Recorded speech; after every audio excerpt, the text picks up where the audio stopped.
Salut tout le monde, j'espère que ça va bien, que la paix soit sur vous. De retour pour un autre épisode. Mais ouais, on perd pas de temps, on y va, on commence tout simplement. Aujourd'hui le sujet, on va revenir un peu sur la niya, sur l'intention. En fait, on va toujours y revenir d'une manière ou d'une autre parce que ça touche complètement à tout. Ton intention, genre l'intention et l'islam, il n'y a presque aucun sujet où que l'intention n'est pas applicable. Donc on va revenir un peu sur l'intention et on va développer davantage. Vous vous rappelez dans le premier épisode, euh, on avait nommé des qualités d'un croyant. Ok. Et une des qualités, c'était la taqwa, la conscience de Dieu, la crainte de Dieu, l'éloignement de quelque chose. On va développer ça aujourd'hui. Ok. Donc la taqwa, on va aller vraiment plus en profondeur là-dedans. On va aller aussi sur un truc qui m'a vraiment, genre, durant la préparation du podcast, ce truc-là m'a trop joué dans la tête. Et c'était, en lien avec la taqwa, il y a une partie de la taqwa qu'on va développer, c'est les dangers de la langue. Ok. Et ça, je pense qu'il y a beaucoup de personnes qui vont se voir là-dedans. Après ça, on va aller sur les types de pensées. Les types de pensées qui peuvent te traverser. Bref, je vous dis, il y a beaucoup. Aujourd'hui, là, c'est vraiment dans la subtilité, l'abstrait. Donc, on va essayer de développer ça ensemble.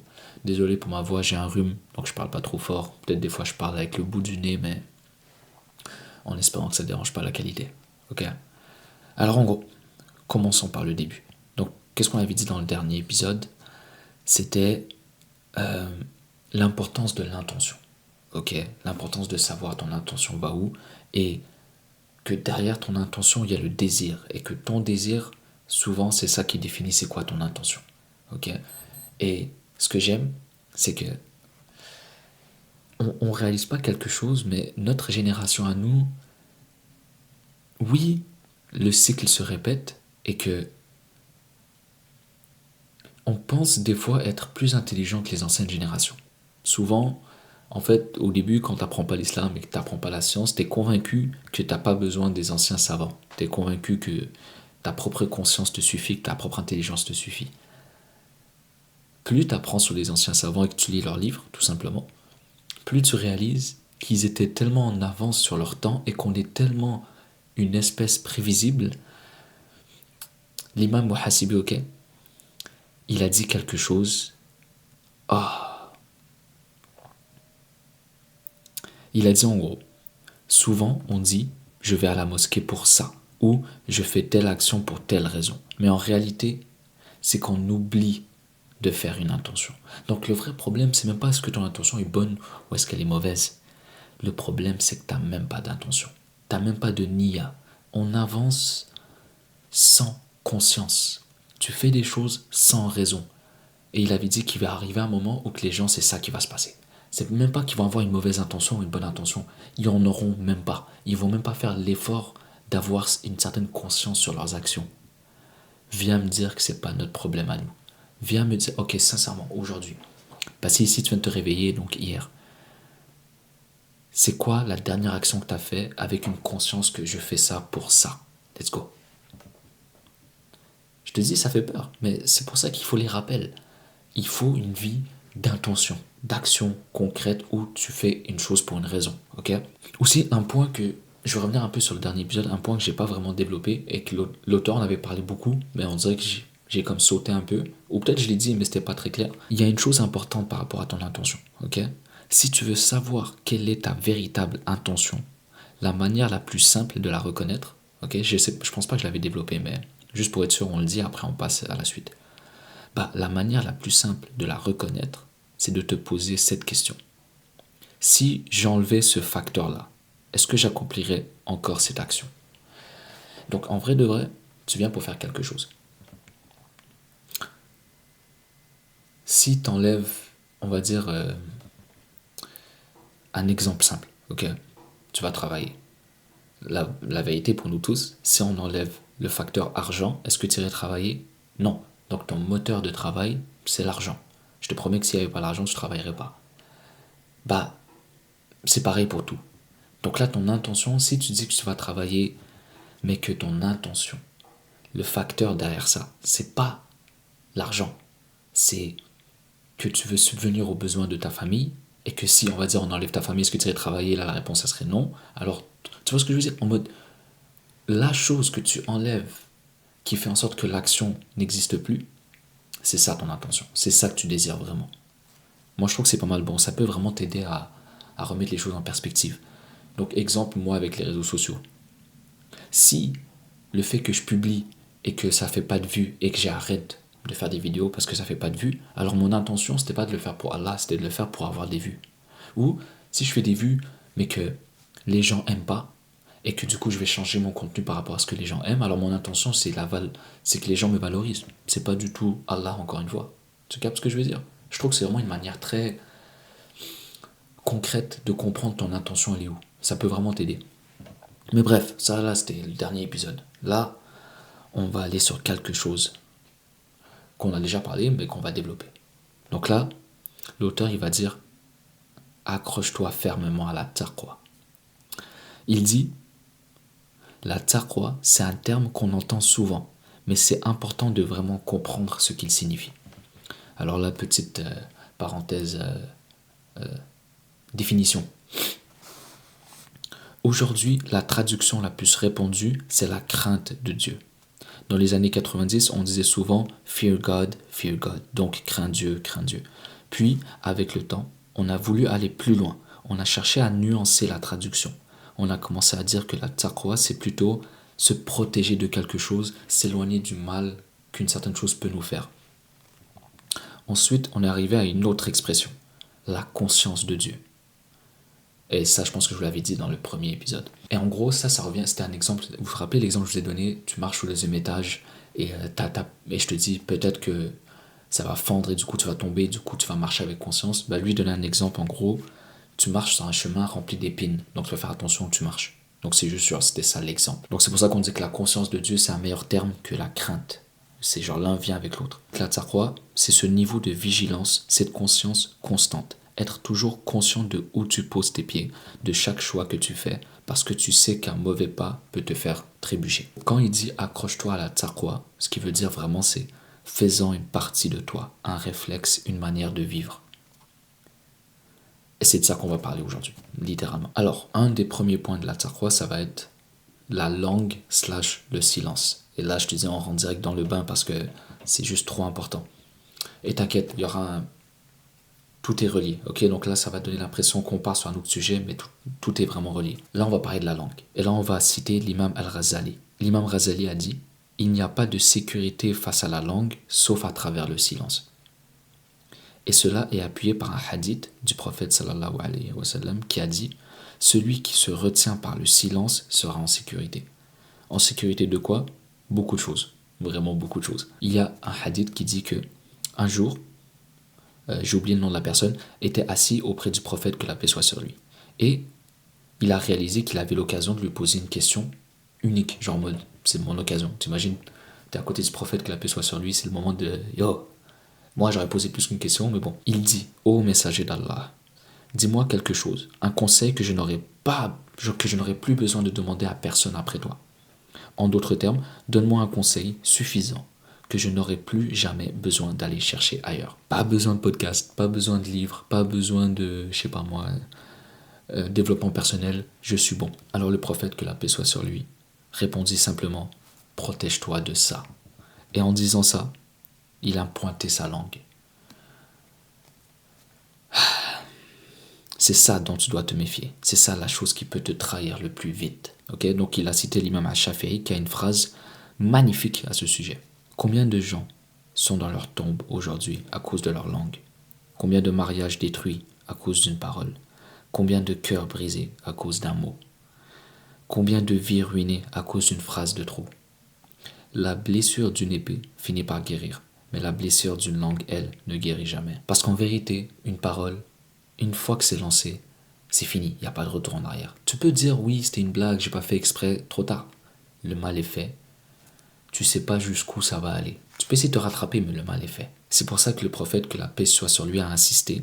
Et il a dit, le signe d'un vrai musulman, c'est que les gens sont en sécurité de sa langue. Bro, sincèrement, pose-toi la question. Est-ce que les gens sont en sécurité de ta langue ou pas? Et sois sincère. Là, il n'y a que toi. Il n'y a personne d'autre. Moi, je sais même pas qui écoute ce podcast en ce moment. Sois sincère avec toi-même. Tu veux pas rester dans un déni par rapport à ça. sincèrement. Et il dit aussi, s'il y a bien une chose dans ce monde qui mériterait d'être mise en prison longtemps, c'est la langue. Je sais pas si tu réalises, mettre autant d'emphase sur ça, si ton instinct c'est de pas prendre ça au sérieux, alors peut-être que littéralement, c'est la chose que tu devrais prendre le plus au sérieux. Parce que je sais que c'est dur de prendre conscience de ce qu'on dit constamment. C'est vraiment un acte de conscience constant, donc de taqwa constant. Alors pourquoi la langue est-elle si dangereuse? Il va dire que l'imam Razali explique deux raisons principales. Okay. La première, parce qu'elle nous attire dans beaucoup de péchés. La deuxième, parce qu'elle nous fait manquer énormément de bien. Bon, c'est tellement profond. Quand tu parles trop, tu ne réfléchis pas, tu n'apprends pas, tu ne médites pas. Tu passes à côté de beaucoup de sagesse, simplement parce que tu n'as pas su te taire. Yo, et ça c'était à l'époque où... C'est même pas maintenant là, maintenant tout le monde parle. Tout le monde a son opinion sur chaque chose. Après c'est pas mauvais mais il faut être conscient tout simplement, c'est vraiment la conscience qui vient tout régler. Et dans un livre de Al-Ghazali, il a recensé plus de 20 problèmes liés à la langue. Et là on va en voir juste 5, ok? Premier, le mensonge, qui abîme le cœur et qui éloigne de la sincérité d'envers Allah. Parce que bon, on va mettre un truc au clair, et ça m'a tellement fait du bien quand je l'ai compris. C'est une des raisons de pourquoi j'ai fait ma vidéo retour. C'est quand j'ai pris ma décision que j'allais revenir sur YouTube et que j'allais pas arrêter. Et j'avais expliqué pourquoi j'avais autant de dilemmes. Ben, en gros, moi mon problème c'était le mensonge. Je mentais beaucoup. Énormément beaucoup. Mais je mentais, entre guillemets, pour des bonnes raisons. Donc tant et aussi longtemps que je mentais pour les bonnes raisons, je justifiais que mon mensonge était légitime. Parce que je voulais apporter une personne d'un point A à un point B, et je savais que la personne n'était pas...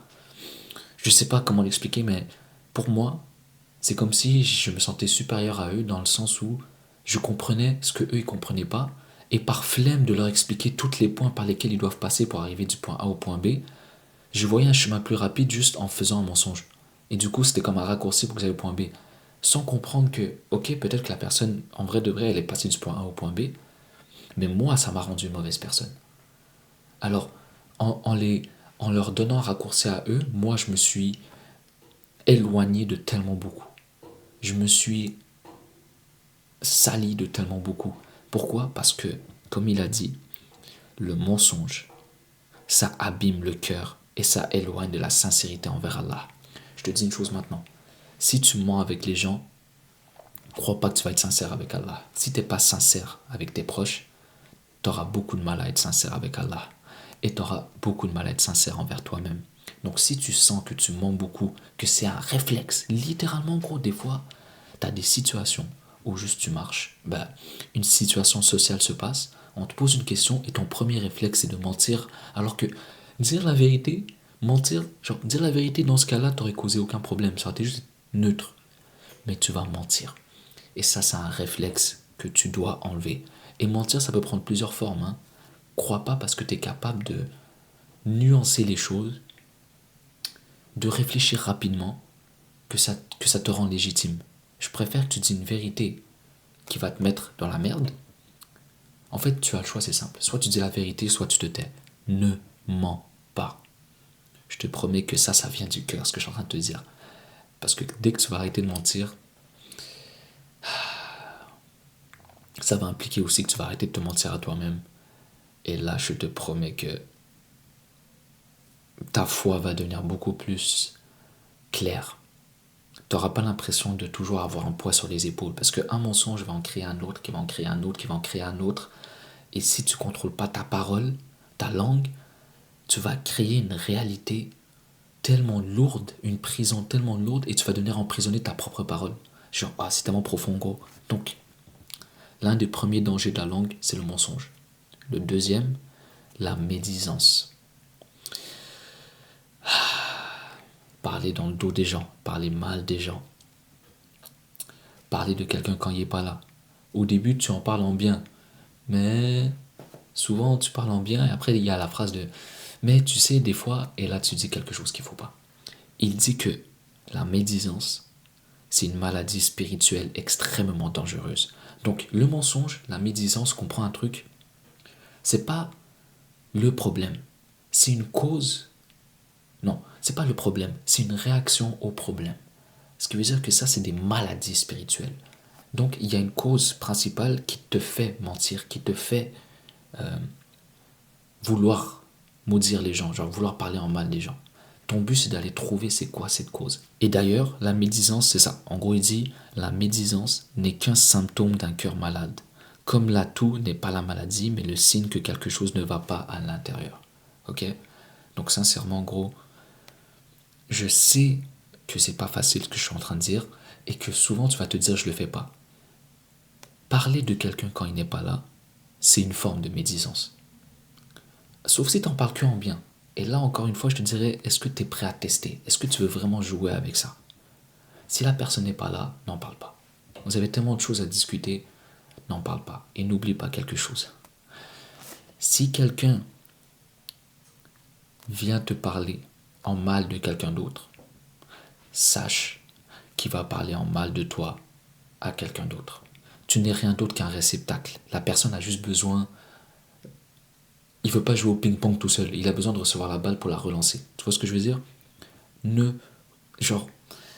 Et je te promets, quand tu arrêtes de parler en mal des gens, bah tu réalises à quel point tu n'as pas beaucoup de conversations. Et c'est triste en quelque sorte. Donc vraiment, ça va te montrer à quel point tu dois te développer personnellement. Mais bref, on va pas aller plus profond là-dessus parce que en vrai de vrai, ça m'intéresse pas. Troisième point, troisième danger de la langue, les disputes inutiles. Des argumentations inutiles. Argumenter pour prouver que tu as raison, mais que la finalité de toi qui prouve que tu as raison ne sert à rien. C'est pas positif au final. Tu parles pour parler. Ça va forcément créer des disputes. Donc là, moi, je te dis un conseil d'ami. N'argumente pas. N'argumente pas. Même si tu as raison, n'argumente pas. Ça va t'amener nulle part. Au final, check, déjà on va mettre un truc au clair. L'argumentation se crée lorsqu'une personne n'a pas les capacités de communiquer correctement. Et donc, là où toi tu vois de l'argumentation, là où toi tu veux juste expliquer ton point, eux ils vont voir un début d'argumentation. Donc à partir de là, dès que l'argumentation a commencé, c'est fini. Le but c'est pas du tout de se comprendre l'un l'autre, c'est de prouver son point. Tu vois ce que je veux dire? Donc dès que tu vois que c'est une situation d'argumentation, va-t'en. Sois intelligent là, ne fais pas juste bail, mais en mode ne rentre pas là-dedans. Parce qu'au final, tu vas perdre ton énergie, ça va gâcher ton humeur pour toute la journée, ça va sûrement causer des insultes, ça va sûrement causer des problèmes, ça va sûrement causer des chicanes qui vont durer sur le temps, et au final, la personne ne va pas t'écouter. Tu comprends ce que je veux dire? C'est vraiment important, mais j'avoue qu'il y a des nuances à avoir, mais c'est vraiment important. Le prophète, que la paix soit sur lui, a dit, celui qui abandonne la dispute, même lorsqu'il a raison, Allah lui construira une maison au paradis. En plus, déjà de tout ce que je t'ai nommé, il y a ça en plus. Quatrième danger de la langue, les propos indécents ou vulgaires. Ce sont des mots qui souillent le cœur et l'atmosphère. Est-ce que j'ai vraiment besoin d'en dire plus? Regarde juste notre génération, comment on parle mal. À trop parler, des fois, tu rentres dans des blagues, tu rentres dans des délires où... Check. J'ai pas envie d'aller dans des extrêmes aussi. Yo, on est jeune, des fois, on dit des conneries, on dit des nanana. Mais il faut être conscient. On va dire, si t'es conscient que tu as dit des conneries et t'es comme, ah, j'aurais pas dû, c'est bon. Moi, je parle du problème, c'est quand t'es même plus conscient et que tout ce que tu dis, encore une fois, t'es pas conscient, t'as pas de taqwa quand tu le dis, ça fait juste... Là, t'as aucun inventaire de ce que tu dis, t'as même pas conscience de est-ce que tu dis plus de bien ou de mal. Oh my days. Ça devient chaud, ça devient très chaud. Cinquième danger de la langue. Parler sans but, juste pour parler.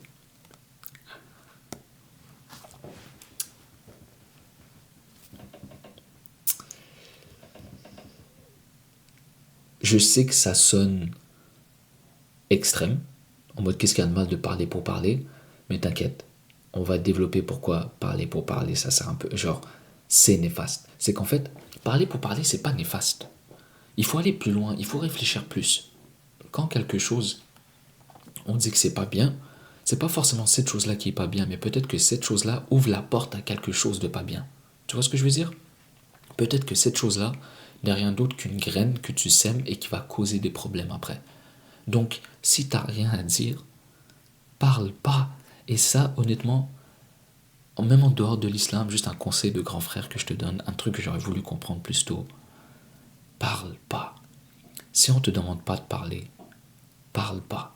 Et je te promets que ça va te faire du bien à toi. C'est même pas pour que tu dégages une certaine image. Je m'en fous de ça. Le but, tu vis ta vie pour toi. Pour être une bonne personne, pour pouvoir bien traiter les gens. Ok? Parle seulement quand les gens te demandent de parler. Tu vois ce que je veux dire? En mode, si on t'a pas parlé, parle pas. Ne t'incruste pas dans une conversation. Juste parce que tu crois que tu as un point que tu peux amener. Fais-le pas. S'il te plaît, sincèrement, deviens à l'aise avec le silence. Et je te le dis d'avance, quand tu vas commencer à être silencieux, ça va se retourner contre toi.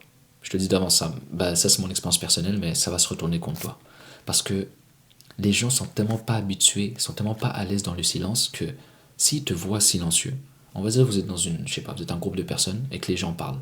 Si toi tu es silencieux, ton silence va venir comme les irriter un peu parce qu'ils vont se dire mais pourquoi ils parlent pas? C'est comme si que inconsciemment, ils sont conscients que trop parler ne sert à rien. C'est comme si que inconsciemment, ils vont se sentir jugés d'une manière ou d'une autre. Alors que toi, tu es juste silencieux. Toi, tu fais ce travail pour toi-même. Toi, tu fais attention à toi, par toi-même. Et encore une fois, quand tu essaies d'évoluer en tant que personne, bah, les gens n'aiment pas ça. Parce que là où les gens étaient au même niveau que toi, là, ils vont sentir que tu essayes d'avancer. Et tout ce que je te dis en ce moment, c'est inconscient. Donc peut-être que toi, tu vas essayer d'être silencieux. Tu vas essayer de faire du mieux que tu peux, de faire attention à ce que tu dis. Les gens vont peut-être juste le prendre mal. Ils vont être comme, yo, soit dans leur tête, ils vont se dire, yo, pourquoi ce gars il parle pas? Pourquoi est-ce qu'il me regarde comme ça? Genre, c'est comme si le fait que tu parles pas, forcément, c'est que tu fais autre chose dans ta tête. Bon, peut-être que je parle pas, simplement parce que je t'écoute. Et peut-être que je dis rien parce que peut-être j'ai rien à dire, rien à rajouter. Mais souvent, on va croire que tu juges. Ça m'est arrivé très souvent. Ou on va croire que. Ouais, vraiment que tu juges. Je te promets, souvent, moi je dis rien. On va dire, je travaille dans un magasin. Et je te promets, il y avait beaucoup de gens jeunes, ok? Yo, y'a pas. Et je te promets, ils vont parler entre eux, hein. Ils vont parler entre eux, ils vont parler. Et le fait qu'il n'y a pas une fois où j'embarque dans la conversation, que je suis juste dans mon monde, et qu'ils vont me dire, et toi, Wadi, tu en penses quoi? Je suis comme, ah, bah, je sais pas, vraiment, et ils vont pas dire forcément, yo, est-ce que tu nous juges? Mais vraiment, le fait que j'embarque pas avec eux, c'est comme si je les rabaisse. C'est vraiment étrange, gros. Je te promets, c'est vraiment étrange. Mais encore une fois, oublie pas que tout ce que tu fais, tu le fais pour toi. Donc peu importe comment les gens vont réagir à ça, toi tu t'en fous. Tant que tu sais que ce que tu fais c'est bien et que tu le fais pour les bonnes raisons, la réaction des gens, gros, rentre par là, elle sort par là. Je te rappelle que les gens, ils vont te juger peu importe. Peu importe ce que tu fais, on va te juger. Donc, essaie de faire le bien. Parce que même dans le mal, t'inquiète qu'on va te juger, ok? Ça c'est important, je trouve. Mais là, ce qui est important pour les dangers de la langue, ok? C'est que la vraie preuve, et ça c'est magnifique, la vraie preuve, elle ne se voit pas quand tout va bien. Non. Le vrai test, c'est quand tu es en colère, quand quelque chose te provoque, quand un proche touche dans ton ego. C'est là que ta langue révèle ton vrai niveau spirituel. Oh bro, c'est tellement beau. Combien de personnes, et là encore une fois j'attaque personne, combien de gens tu les vois, ils ont de l'air extrêmement spirituel, extrêmement pieux, calme, ils marchent paisibles comme ça, genre. Genre, whatever, ok? Mais on sait pas c'est comment dans leur intimité. On sait pas c'est comment quand quelque chose les provoque. Au moindre détour, ils réagissent, ils parlent fort, ils parlent mal. C'est facile de retenir ta langue quand tout va bien.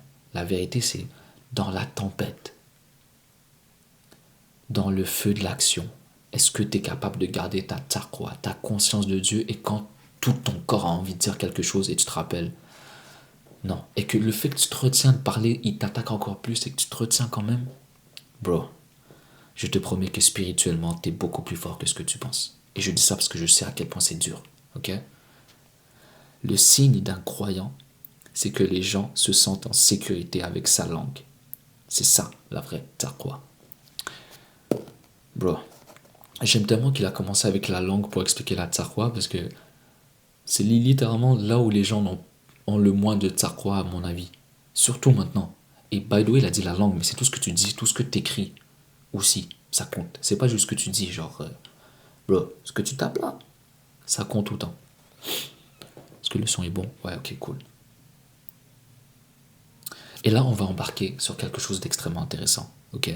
C'est un hadith du prophète, sallallahu alayhi wa sallam.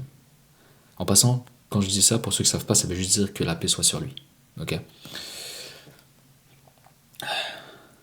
Le prophète, en gros, dans ce hadith-là, que la paix soit sur lui, va redéfinir 3 termes, ok? Mais on va se concentrer juste sur 2 termes, parce que le troisième, bah, il ne nous sert pas vraiment à grand-chose. Le premier terme, c'est qu'il va redéfinir c'est quoi un musulman, c'est quoi un musulman. Le deuxième terme, il va définir c'est quoi un mu'min, donc c'est quoi un croyant. Et le troisième terme, la raison pour pourquoi bah, ça ne nous intéresse pas, c'est qu'il va définir aussi c'est quoi un voyageur. C'est juste pour ça, tu comprends? En gros, et là vraiment soyez concentrés. Et en passant, le fait qu'il redéfinit, c'est pas pour dire voilà la définition, c'est juste pour dire un musulman, voilà une de ses caractéristiques. Mais il aurait pu mettre tellement d'autres choses à la place de cette phrase-là. Tu vois ce que je veux dire? C'est pour. Ça montre juste à quel point il éduquait tellement bien les compagnons, il leur permettait d'avoir tellement de perspectives sur qu'est-ce qu'il voulait vraiment dire. Waouh, c'est beau. Donc le prophète, que la paix soit sur lui, dit dans une narration, le vrai musulman, c'est celui dont les autres croyants sont en sécurité de sa langue et de ses mains. Autrement dit, les gens se sentent en paix quand ils sont autour de lui. Bro, vous savez, des fois, nous, notre génération, on parle de vibe. Tu sais, cette personne-là, je vibe avec elle. Cette personne-là, je vibe pas avec elle. Cette personne-là, ça clique direct. Cette personne-là, ça clique pas. Cette personne-là, j'aime être autour d'elle. Celle-là, non. Sincèrement, je pense que c'est réel. Et surtout, tu sais, des fois, tu rencontres une personne et t'aimes juste être autour d'elle. Et genre, au fond d'eux, tu le vois que, bro, ils vont pas parler mal de toi. Tu le vois. En fait, tu connais des personnes et souvent, malheureusement, on leur porte pas autant attention que ça. Parce qu'encore une fois, une forêt qui pousse, ça fait pas de bruit, mais un arbre qui tombe, boum, ça résonne. Donc souvent, on se concentre que sur le mal. Mais si tu as la chance de rencontrer ces personnes-là, qui ne parlent jamais mal, qui, qui te veulent pas de mal, qui pensent à toi, qui sont conscients de toi, qui te donnent de la... c'est quoi le terme? J'ai oublié le terme. Mais en gros, qui te montrent qu'ils sont conscients que tu es là. Et pas juste que tu es là, mais en mode vraiment, ils font l'effort de t'écouter. Ils font l'effort de te questionner. Bon, j'ai oublié c'est quoi le terme. Je vais chercher ce mot-là. Mais en gros, c'est juste pour dire, le vrai musulman est celui dont les autres croyants sont en sécurité. En sécurité de sa langue et de ses mains. Les deux. Ok, donc clairement, tu ne vas pas aller frapper des gens. Ok, tu ne vas pas parler mal des gens, mais aussi tu ne vas pas écrire en mal des gens. Et ça, gros, sur les réseaux, ça m'attriste un peu. On va dire, je sais pas si on se rappelle, c'est encore récent là, le cas de Yéné sur les réseaux, le gars qui a commencé à dériver de la religion. Bref, je ne vais pas rentrer dans ce débat là. Yo, comment il s'est fait attaquer? Je me suis pas senti à l'aise. Ou en ce moment, il y a un autre cas, c'est une influenceuse américaine ou UK qui a enlevé son hijab et ça a créé comme une polémique ou genre, bon, les gens parlent tellement mal. Ça, vraiment, je suis. J'ai pas. Là, malheureusement, je sais même pas qu'est-ce que je peux dire par rapport à ça. Mais si je peux reprendre ce hadith du prophète, est-ce que cette personne, les personnes qui parlent mal, peu importe le contexte, est-ce que vraiment c'est un musulman? Un vrai musulman. Ok, encore une fois. On va continuer dans le hadith et il va aborder une deuxième partie. Donc là, on a dit c'est quoi un vrai musulman. Ok. Maintenant, il va dire c'est quoi un vrai mu'min, donc un vrai croyant. Et il dit, et là, bro, accroche-toi, parce que là, on rentre dans la. Bro, on rentre. Tous ceux qui croient que l'islam c'est de surface et que c'est pas profond, prépare-toi.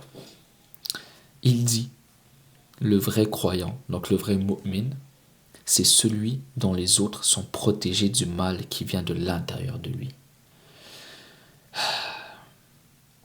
C'est un concept très profond, j'en suis conscient. Donc là, concentre-toi. En gros, ce hadith nous enseigne, c'est que chacun d'entre nous porte à la fois le potentiel du bien et le potentiel du mal. Et là, il a dit chacun d'entre nous, donc crois pas que tu es l'exception. À l'intérieur de chaque cœur, il y a une partie de foi et une part d'ombre. Une part qui peut blesser, une part qui peut nuire. Et le prophète, que la paix soit sur lui, nous apprend que le vrai croyant, c'est celui qui reconnaît cette part d'ombre et qui fait l'effort conscient de protéger les autres de ce qu'il y a de mauvais en lui. Et ça, pour vrai, ça m'a fait du bien quand j'ai lu ça. Tu sais pourquoi? Quand j'ai fait ma vidéo où j'ai pris ma décision et que j'ai fait mon gros story time qui explique pourquoi j'avais autant de mal à prendre une décision, j'ai mis une citation au début de la vidéo. Et je vais aller la retrouver parce que c'est beau comment cette citation-là, en gros, c'est la même chose que ce hadith-là, la définition d'un vrai croyant. Et ça prouve à quel point, bro, si jamais tu as l'impression que l'islam a comme gâché ta vie, je te promets une chose, c'est la culture qui a gâché ta vie, c'est pas l'islam. Si tu as l'impression que tu n'es pas en accord avec l'islam, il y a de grandes chances que tu n'es pas en accord avec la manière dont on te l'a enseigné. L'islam, c'est... La culture a trop sali l'islam, malheureusement. Attends, je vais te retrouver la citation. Le choix est fait. Mais je vais rester.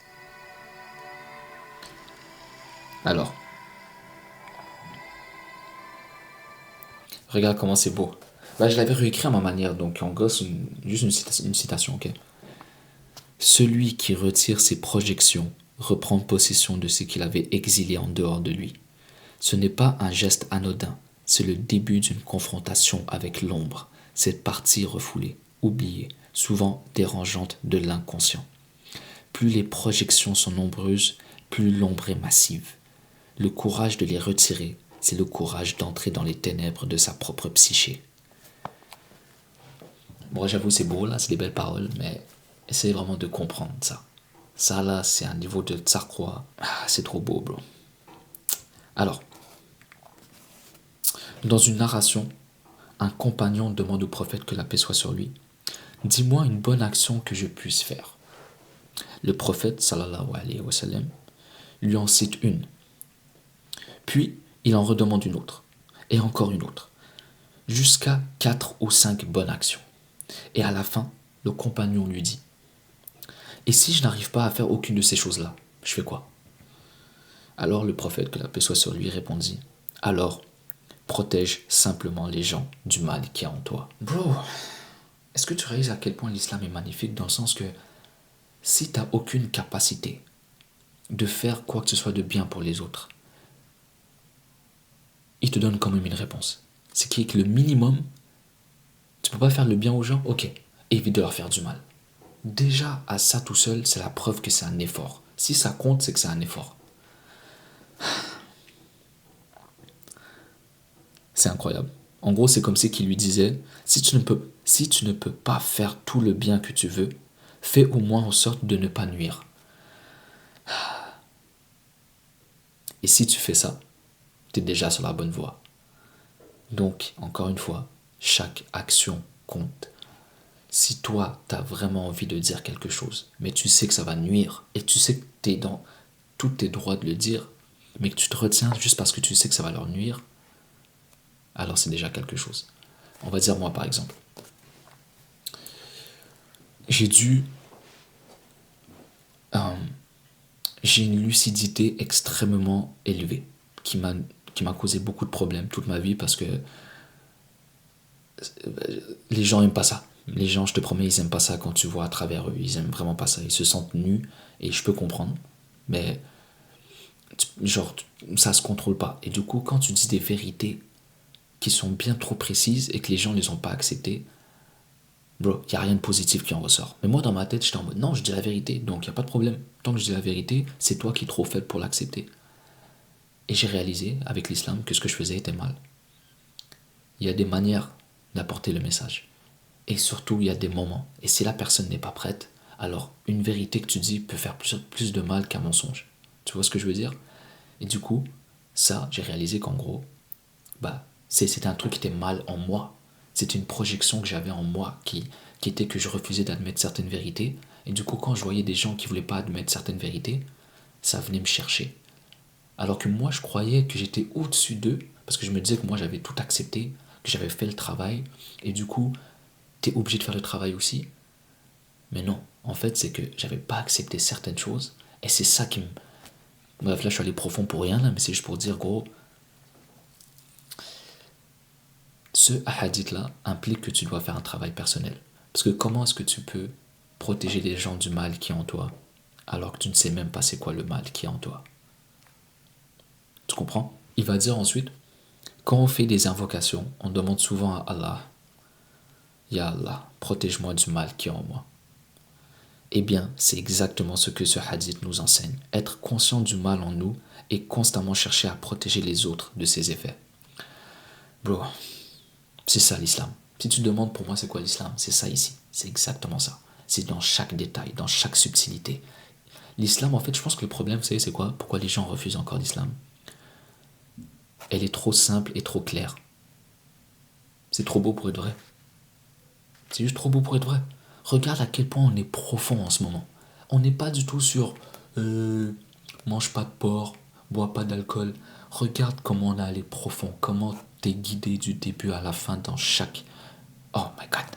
Bref, là en gros, c'est Cheikh Michael Ahmed Smith qui va parler. Okay, ce hadith, il y a deux manières de le voir. Sur un plan social, dans notre société à nous, regardez là où ça bloque. Donc en gros, sur le plan social, le prophète, que la paix soit sur lui, était en train de former une société entière, une communauté basée sur le respect, sur la bienveillance et sur la retenue. Mais regardez aujourd'hui, sur les réseaux sociaux par exemple, on critique, on humilie, on ridiculise les gens publiquement. On salit leur nom, on partage des rumeurs et on justifie ça. Et t'es autant impliqué que moi en disant mais j'ai juste liké, j'ai pas commenté. Mais même ce simple geste, le like, ça a un poids. Juste le fait que tu regardes et que tu likes pas, tu commentes pas rien, mais que tu regardes, tu sais que ça joue sur l'algorithme. Moi, je te conseille, sincèrement, dès que tu vois une vidéo qui parle de quelqu'un d'autre, qui, en gros, qui critique, qui humilie, qui ridiculise publiquement, peu importe le degré, swipe, swipe, swipe. Fais même genre pas intéressé. Sincèrement, gros. Ouais, bro. Le prophète, que la paix soit sur lui, voulait éviter une société où la langue et les mains blessent les autres sans conscience. Et sur le plan personnel, ce hadith nous appelle à une auto-réflexion. La raison pourquoi le prophète, que la paix soit sur lui, a vraiment précisé sur la langue, il dit que c'est souvent par là que tout commence. Sur une parole, sur un ton, une moquerie, une critique mal placée, le mal se propage. Dans notre époque, l'honneur d'une personne ne vaut plus grand-chose. C'est juste pour dire que si tu es un musulman, il y a un truc que tu dois faire extrêmement attention, c'est ton honneur à toi et l'honneur des autres. Il va dire qu'aujourd'hui, avec la culture du cancel, donc le cancel culture, l'honneur des musulmans, c'est bon marché. Tu vas éviter de dire ce que tu penses, tu vas éviter de dire la vérité parce que tu as peur de te faire cancel. Viens me dire que c'est pas vrai. Viens me dire que tu vas pas calculer tes mots et que tu vas éviter certains sujets par peur de attirer, juste parce que la majorité des gens ne pensent pas ça. Toi, tu sais qu'en le disant, tu vas te faire attaquer.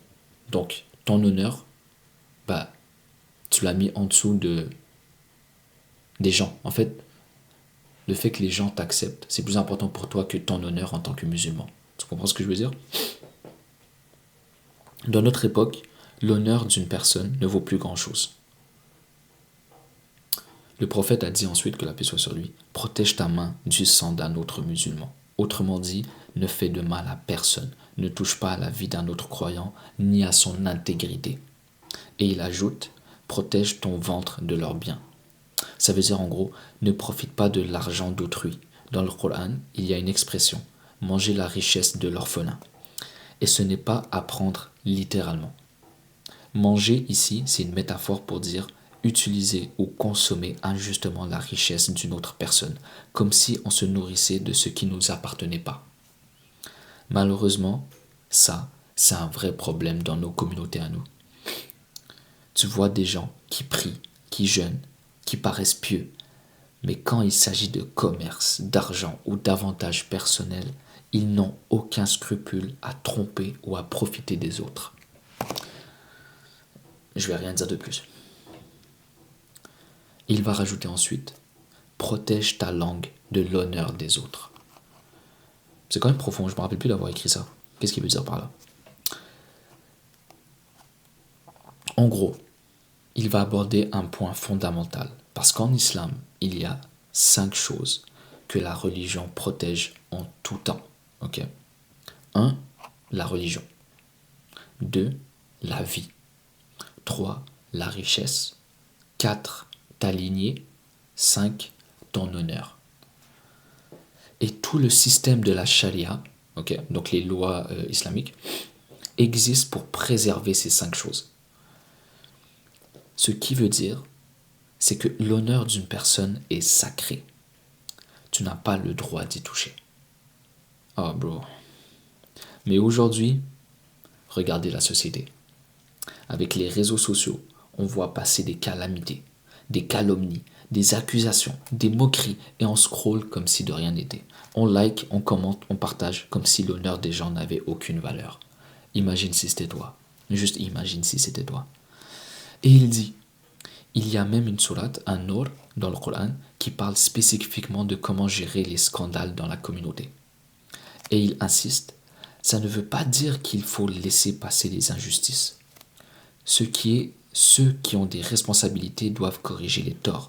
Mais toi et moi, dans nos cœurs, dans nos intentions, on doit se poser la question.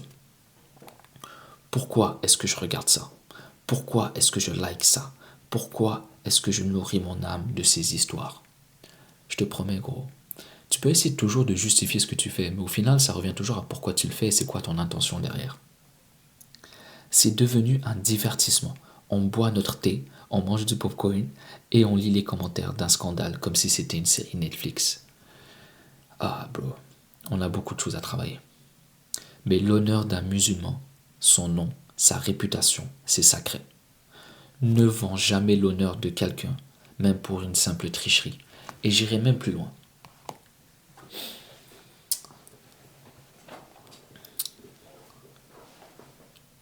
Fais attention à... Pour moi, la réputation, c'est extrêmement important. Vu que je suis sur les réseaux sociaux en plus de ça, je fais extrêmement attention à ma réputation. Je m'empêche de faire beaucoup de choses à cause de ma réputation. Et c'est extrêmement important pour moi parce qu'il y a mon nom qui est rattaché à ça, il y a ma famille qui est rattachée à ça, il y a en quelque sorte mon gagne-pain, même si je ne gagne pas encore d'argent, qui est rattaché à ça. Énormément de choses sont rattachées à ça. Donc, pour moi, le fait que quelqu'un fait attention à ma réputation, j'accorde beaucoup de valeur à ça parce que moi, je fais extrêmement attention. Imaginons, je vous donne une situation, ok? Tu rencontres quelqu'un pour la première fois. Husna done, ce qui veut dire aie une bonne intention. Et je veux dire, aie une bonne supposition de la personne. Tu rencontres quelqu'un pour la première fois. Aie conscience que c'est la première fois que tu le rencontres et que tu ne la connais pas, cette personne-là. Ok? Donc, fais attention à croire que la première impression que tu as implique que tu connais vraiment la personne. En fait, ce que je veux dire par là, c'est que tu rencontres quelqu'un et toi, basé sur comment tu as ressenti la personne, comment tu as interagi avec la personne, les circonstances de la rencontre, dans ta tête, tu as créé une image de la personne, ok? T'es pas légitime à aller parler de cette personne à quelqu'un d'autre. On va dire, moi, je rencontre quelqu'un, et après, je la rencontre, et bref, j'ai eu un mauvais vibe. Je l'ai pas vraiment aimé, ok? Moi qui ensuite va parler à quelqu'un d'autre, il dit, ouais, yo, j'ai rencontré cette personne-là, en vrai de vrai, bro, elle est pas comme t'imagines, hein. Genre, qu'est-ce que je suis en train de faire là? Je suis en train de salir sa réputation basée sur comment je me suis senti. J'ai aucun fait, j'ai aucune preuve, et là je viens de salir, et je viens de mentir, et je me suis sali moi-même. Donc là, cette personne-là va avoir une image de cette personne-là. Ok? Donc si jamais elle la rencontre, vu qu'elle a déjà une image, elle a déjà une information, elle va, en quelque sorte, il y aura comme un filtre qui s'est créé. Et la personne initiale, peu importe ce qu'elle va faire, bah, l'autre personne à qui j'ai parlé va la voir d'une certaine manière. Tu vois à quel point ça peut aller loin la réputation? Bro, faut vraiment faire attention à ça. Là, je sais que je suis allé extrêmement précis et très très très subtil, mais c'est à quel point je trouve que c'est important. Tu vois ce que je veux dire? Tu peux vraiment comme... Ça peut aller vraiment loin. Fais attention de ne pas croire que ta première impression... Ou en fait, ça revient à dire, ne confonds pas ta perception avec ta compréhension. C'est pas parce que tu perçois des affaires que c'est forcément vrai. Il y a le contexte, il y a tout ce que tu ne sais pas, il y a aussi tout ce que tu ne sais pas sur toi et comment tu vois le monde. Il y a tellement de choses qui font en sorte que trouve toujours, on va dire, il y a un truc que la personne a fait de mal, trouve-lui une excuse. Parce que je te garantis que ta première impression n'est jamais vraiment la bonne. Tu vois ce que je veux dire? C'est trop important ce truc-là, genre faites trop attention. Faut faire attention aux gens. Ça revient à dire se tenir soi-même responsable, contrôler ses pensées. Ok, donc là on est dans la tsarkwa, on a parlé de la langue, faire attention, tu vois, on y va de plus en plus en profondeur. Et là on va aller à se tenir soi-même responsable, contrôler ses pensées. Prends-toi toi-même en compte. Sois conscient de toi, sois responsable, observe-toi dans chaque pensée qui te traverse. Et là, je sais que ça va devenir compliqué. Il développe une idée centrale. Les anciens savants, quand ils parlaient de changer un comportement, ils ne commençaient jamais par changer le comportement. Contrairement à certaines approches modernes, ils savaient que le comportement n'est que le résultat d'une pensée faussée. Si tu veux vraiment changer tes actions, il faut d'abord changer la manière dont tu penses. Waouh. Et dans notre tradition islamique, nos savants ont toujours insisté là-dessus. Si tu veux contrôler ton comportement, tu dois d'abord apprendre à contrôler tes pensées. Parce que si tu laisses tes pensées aller dans tous les sens, tu ne contrôleras jamais tes actes. Bro, nous sommes dans une économie de l'intention, ok? On va pas se mentir, la plupart des choses que tu consommes, c'est gratuit. Mais tu payes. Tu payes avec ton intention. Les réseaux sociaux, Netflix, YouTube, les vidéos, Snapchat, TikTok, Instagram, name it. C'est gratuit, mais tu payes avec ton intention, avec ton temps, avec ton énergie. Donc en gros, il explique que c'est encore plus difficile aujourd'hui. Pourquoi? Parce qu'on vit dans ce qu'on appelle l'économie de l'attention. Okay? L'attention, A-T-T-E-N-T-I-O-N. Tout ce qu'on utilise gratuitement, donc les applications, les réseaux, les plateformes, ne sont pas gratuits par hasard. Ce qu'elles vendent, c'est ton attention. Et il dit, quand on dit pay attention, ça veut littéralement dire ressources, genre pay attention, pay attention, payer, attention, ça va ensemble. Même les mots, c'est clair. Ton attention, c'est une monnaie. Tu ne peux pas être concentré sur deux choses à la fois. Chaque fois que tu portes ton attention sur quelque chose, tu fais un choix cognitif. Ok? Genre, si tu regardes quelque chose, tu es en train de penser à cette chose-là. Tu n'es pas en train de penser à autre chose. Tu ne peux pas faire deux choses à la fois. Ok? Et ça, c'est important. Tu vas comprendre pourquoi. Quand tu scrolls en passant d'une image à l'autre, tu entraînes ton cerveau à perdre le contrôle de tes pensées. Bon, c'est deep. Tu n'as plus la maîtrise de ce qui entre dans ton esprit. Ok, ça c'est une belle phrase. Quand l'information est abondante, l'attention devient rare. Bro, c'est ça le vrai danger. On vit dans un monde saturé d'informations, mais notre attention, elle devient fragmentée, limitée, absorbée. Résultat, on n'arrive plus à se concentrer, à méditer, ni à diriger nos pensées. Bro, quand tu pries, je peux pas être le seul. Dès qu'on dit Allahu Akbar, qu'est-ce qui se passe? Il faut quoi? 1 seconde, 2 secondes max avant que tes pensées vont à droite, à gauche. Pourquoi est-ce que tu penses que c'est comme ça? Scroll, scroll, scroll. Ton cerveau est en mode aléatoire. Gros, pourquoi est-ce que tu crois que dès qu'on va dire t'arrêtes, tu fais rien et tu fais juste penser, tes pensées font aucun sens. Tu peux commencer à un point A, finir à un point Z en faisant genre des chemins tellement aléatoires, tu vas d'une pensée à un autre. Genre c'est comme, ah bro. En gros, oh attends, je vais changer la batterie. Ok, c'est bon. Je sais pas on est rendu à combien de temps, mais on continue. Donc, comment fonctionnent les pensées? Je pense que ça va vraiment aider beaucoup de personnes. L'imam Muhasibi va donner une image, ok? L'esprit humain est comme un moulin.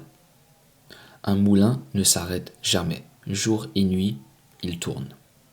Et ce que tu y mets détermine ce qu'il produit. Parce que si tu ne savais pas, les moulins à l'époque, c'était fait pour faire de la farine. Donc tu mettais du blé et le moulin il tournait. Il y avait comme un mécanisme à l'intérieur qui broyait le blé pour faire de la farine. Ok, donc c'est comme deux en un. Le moulin il tourne constamment. Donc peu importe ce que tu mets, il va le mouler. Donc c'est ça l'image. C'est comme deux en un. C'est le fait que ça tourne constamment et le fait que il crée quelque chose. Donc par rapport à ce que tu mets dedans, lui il n'arrête pas. Tu vois ce que je veux dire? Peut-être tu avais compris que j'ai expliqué pour rien. Donc, un moulin ne s'arrête jamais. Jour et nuit, il tourne. Et ce que tu y mets détermine ce qu'il produit. Si tu y mets du bien, des rappels, des pensées pures, du Coran, tu en ressortiras du bien. Mais si tu y mets des impuretés, c'est ça qui en ressortira. Tu ne peux pas arrêter de penser, ok? Mais tu peux choisir ce que tu laisses entrer. Et encore une fois, c'est un travail conscient, constamment. Ah. Et croyez pas que je dis ça en mode je suis excité à se dire, en mode c'est dur. Ce qu'on apprend live, en fait, tu dois réaliser quelque chose. Quand tu écoutes ça et que tu comprends ça et que ça fait du sens, tu deviens responsable. Avant, tu étais ignorant. Donc Allah pouvait te pardonner. En fait, tu faisais deux mal. Genre, en fait, tu faisais pas attention et tu étais ignorant. C'est deux problèmes. Mais vu que tu étais ignorant, Allah il va te pardonner quand même. Mais là maintenant, tu n'es plus ignorant.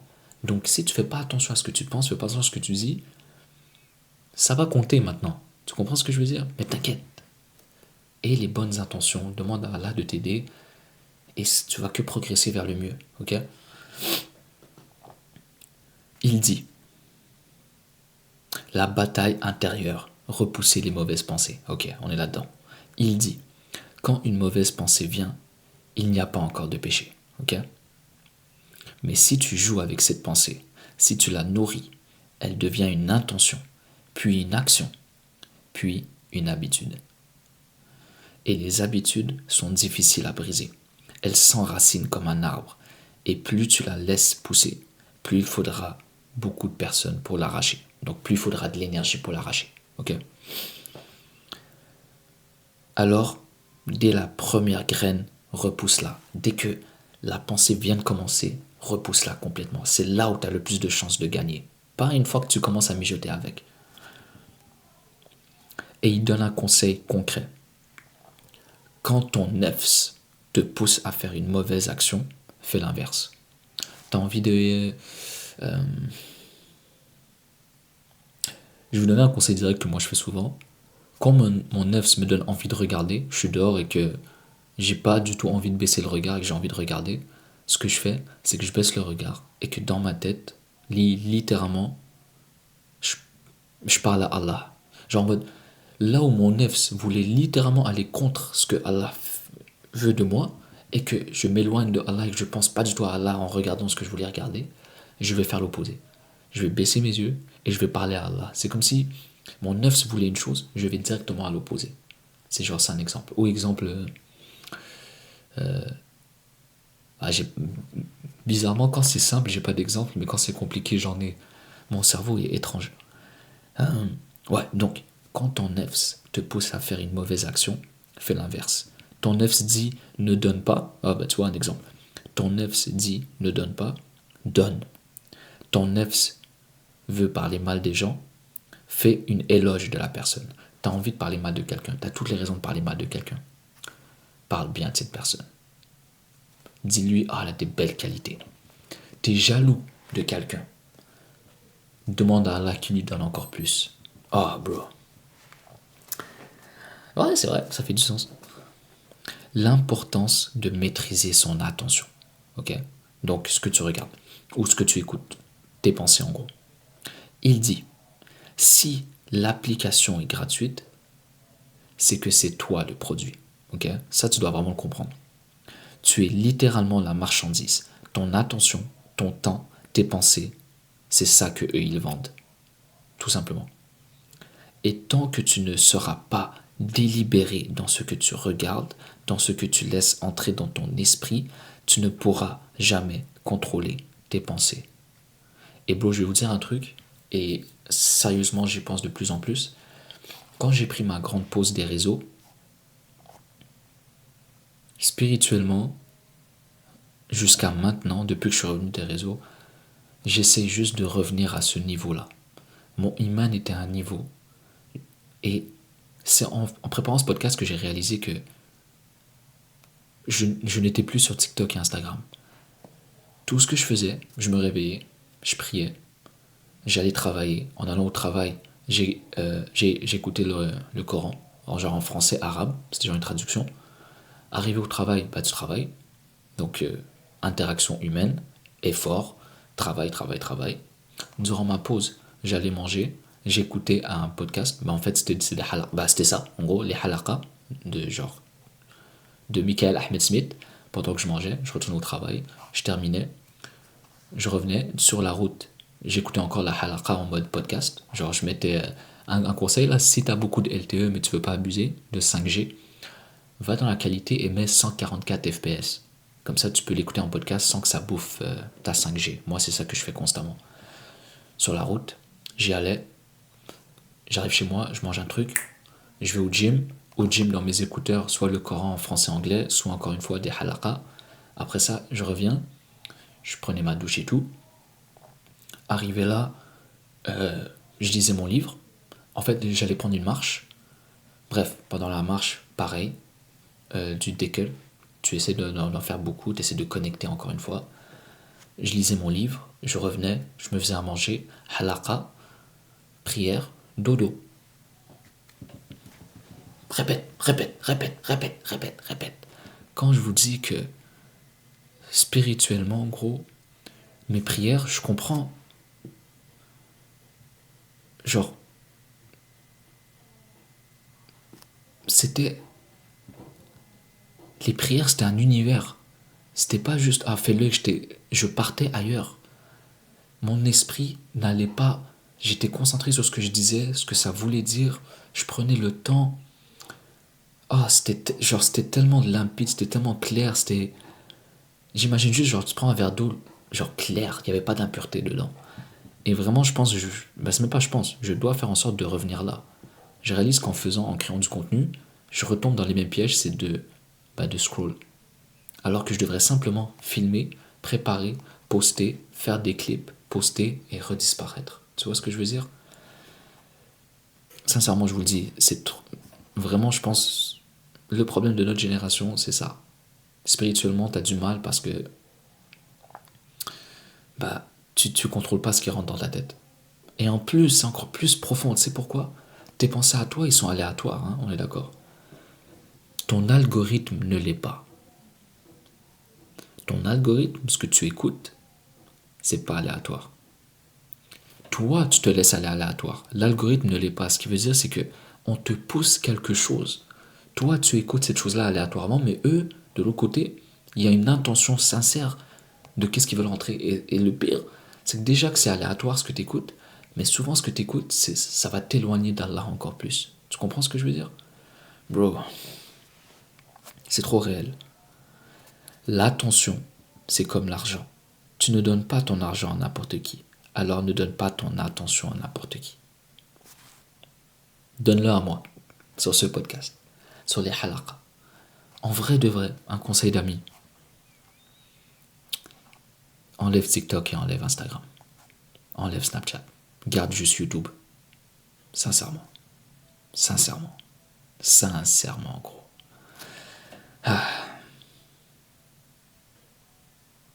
Retourne vers la paix intérieure. C'est littéralement ça le prochain sujet. Retrouver la paix intérieure. Savourer le bien.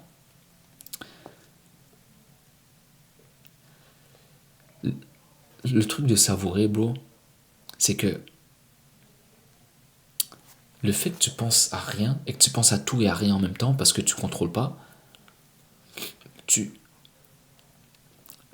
passes à côté de quelque chose qui est magnifique. C'est quand tu te concentres sur quelque chose, cette chose-là grandit.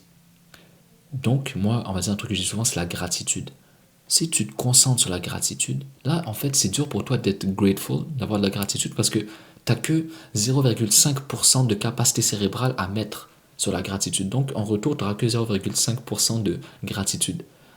Mais si tu arrives à mettre 100% de ta conscience sur la gratitude, je te promets que le retour sur investissement sera énorme. Okay? Et c'est ça un peu qui va développer. Donc, il va utiliser une notion, le savoring, donc ça va savourer, tout simplement. Ou la capacité à savourer les bons moments.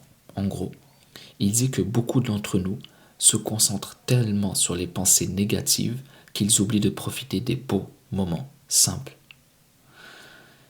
Il donne un exemple du prophète, que la paix soit sur lui. Malgré tout ce qu'il a traversé, okay, il faut se rappeler que les prophètes, c'est eux qui ont le plus souffert. De loin, personne n'a souffert plus qu'eux. Malgré ça, il souriait constamment. C'est vrai que c'est beau. Souviens-toi des moments de bonheur. Revis-les, recense-les, savoure-les.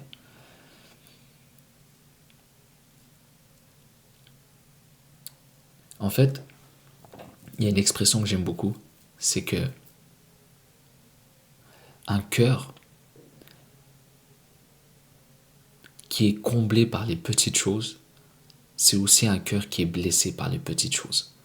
Donc vois ça un peu à l'inverse. Si tu vois que un rien peut te blesser, un rien peut gâcher ton humeur, que tu as l'impression d'avoir de l'anxiété constamment, que tu penses que au pire, sache une chose, que si tu concentres ton attention sur le bien, ça va être pareil, mais en bien. Moi, on va dire des fois, là, c'était tout con, hein. Je savais que j'avais le travail le lendemain, et je disais juste à Allah, Allah, s'il te plaît, laisse-moi rentrer ce soir, avoir une soirée tranquille, pouvoir me faire un bon repas, aimer faire le repas, aimer le manger, pouvoir écouter un épisode, genre, pouvoir avoir une sérénité, pouvoir dormir tranquille, genre, et quand ça se passait, presque tout le temps, chaque moment de ce processus-là devenait super agréable. Donc au lieu de stresser sur le fait que j'allais travailler le lendemain, que je devais apprendre les entraînements et blablabla, bah je pensais à, je suis en train de préparer mon repas que je vais manger tranquillement, que je vais avoir mon petit moment à moi tranquillement, sans qu'on me dérange tranquillement. Tu vois ce que je veux dire? Donc c'est tout petit, mais tout comme tes problèmes, souvent des fois sur une petite chose, tu restes bloqué là. Bah, je te promets que sur une petite chose positive, tu peux aller loin aussi. C'est genre une perspective à avoir. C'est ça, en gros il dit, se rappeler le bien, c'est aussi cultiver la gratitude et la paix intérieure. Je te promets, tu vas arriver à la paix intérieure, à la sérénité. C'est la gratitude, mon gars. Réaliser que t'as tellement de choses. Bon, juste réalise. Et je te dis ça, mais ne crois pas. J'espère vraiment pas que tu crois que spirituellement je suis genre ici constamment et que je suis heureux constamment et que pour moi c'est certain constamment et que mon savoir coller là et que c'est un travail constant. J'ai des baisses de foi qui remontent, qui redescendent, constant. C'est juste que là je fais le podcast, donc clairement je vais pas être en mode dépressif quand je parle, tu vois ce que je veux dire? Mais réalise déjà de un que tu existes. Tu existes, Allah t'a créé. Genre, non, t'as pas compris. Allah t'a créé. Il t'a créé toi. Toi. Tout ce qui fait de toi, c'est Allah qui l'a choisi. Consciemment. Il t'a créé. Est-ce que tu réalises ce que ça implique? Genre, crois pas que tu es un numéro de série sur une liste infinie et qu'il a juste fait. Il t'a créé. Il te connaît en détail. Il te regarde constamment. Il te guide constamment. Il...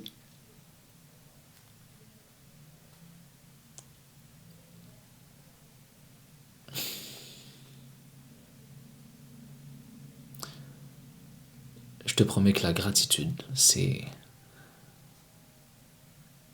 Ouais, bro. La gratitude, c'est trop important. Sincèrement. Je pense qu'on va s'arrêter là. Parce que après, on va rentrer davantage sur les types de pensées. Ok. Et, et comment les gérer, en quelque sorte. Ok. Donc ça, je pense que ça va être un sujet à part. Et je pense qu'on est à quoi? On est à presque 1 heure de podcast. Qui est quand même bon, à mon avis. Ouais. Vous en pensez quoi? On arrête là. Donc, on va finir avec une doha que j'aime beaucoup. Allah, donne-nous la capacité de reconnaître les mauvaises pensées quand elles viennent, de les repousser, de contrôler nos langues, nos pensées et nos actions. Accorde-nous la conscience de toi dans tout ce que nous faisons. Amin. Rabbil alamin. Ouais, c'est beau. Donc, il reste encore beaucoup. En passant, regardez tout ce qui reste. Okay, pour les gens dans le podcast, bah, vous ne pourrez pas voir. Tu vois, donc il y aura... Bref, on s'en fout. Donc, tout le monde, je sais que c'était... Ça fait beaucoup des fois. Et des fois, on dirait que c'est pas beaucoup. Mais comme j'ai toujours un truc, c'est de réécouter le podcast et de prendre des notes. Ok? Donc, la première écoute, fais-toi plaisir. Mets-toi posé, relax, tranquille, mange ton repas, ton petit déjeuner, ta marche. Mais après la première écoute, faisons une deuxième où tu prends quelques notes. Bon, c'est pas un cours, mais juste des rappels. En mode, ouais, c'est vrai, ma langue. Oui, c'est vrai, c'est vrai, c'est vrai. Plus tu mets ton énergie là-dessus, plus tu fais attention à ça. Et tu vas remarquer quelque chose, c'est que tu vas vivre ta vie, tu vas passer ta journée en voyant ces réalités-là. C'est comme ça que tu deviens un meilleur musulman, c'est que tu es plus conscient de la réalité qui t'entoure. Bref, je ne vais pas entrer dans tout ça. Mais voilà quoi, ça fait plaisir. Un autre épisode de fait. Ouais, désolé, je suis malade. Peut-être que l'énergie, ça se voit un peu, la voix un peu cassée, mais on continue, on lâche pas. Prenez soin de vous. Et on se voit à la prochaine.